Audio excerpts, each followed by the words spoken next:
যুবক, তুমি ধোঁকা খাচ্ছ, তুমি ধোঁকা খাচ্ছ। যে দিনদার নয় তুমি তাকে দিনদার মনে করতেছো, এটা নিজেকে ধোঁকা দেওয়া। শয়তান তোমাকে ধোঁকা দিচ্ছে, শয়তান তোমাকে ওয়াসওয়াসা দিচ্ছে। কেন স্ত্রী দিনদার হওয়া লাগবে? এখানে আর একটা কথা বলি, কিছু যুবক এই কথা শুনে একটু হাসতেছে, তো এই জন্য এখানে আর একটা কথা বলতে হয়। সেটা কি, আমার একটা ক্লাসমেট নাম হচ্ছে নানজু মানজি, খুব ভালো মেধাবী ছাত্র, আমার সাথে মাস্টার্সের চান্সও পেয়েছে। তো অনার্সে পড়া অবস্থায় তাকে আমি একদিন জিজ্ঞেস করছিলাম গল্পে গল্পে যে তাদের দেশে ছেলে মেয়েদের মধ্যে প্রেম প্রীতি আছে না নাই, অবৈধ সম্পর্ক যেটা বলা হয়।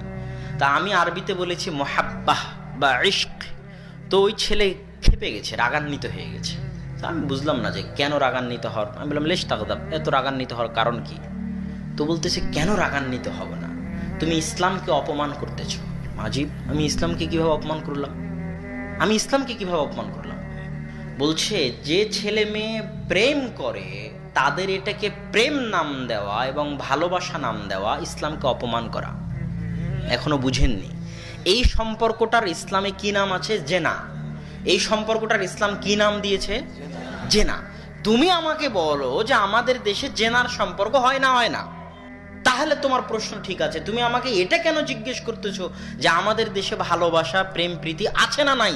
তুমি এই ভালোবাসা প্রেম প্রীতি শব্দটা জেনার ক্ষেত্রে লাগিয়ে ইসলামী পরিভাষার অপমান করেছো।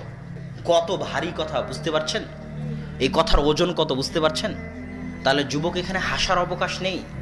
তোমার এটা ইসলামের পরিভাষায় প্রেম ভালোবাসা বললে, মহাব্বত বললে ইসলামকে অপমান করা হবে। এটা আমার বলার সুযোগ নাই। এটা তোমাকেও বলতে হবে যে আমি জেনা করতেছি। এখন আমার সাথে যে জেনা করতেছে সে অনেক দিনদার, এটা বলতে হবে। তাহলে আরো মজাক হবে।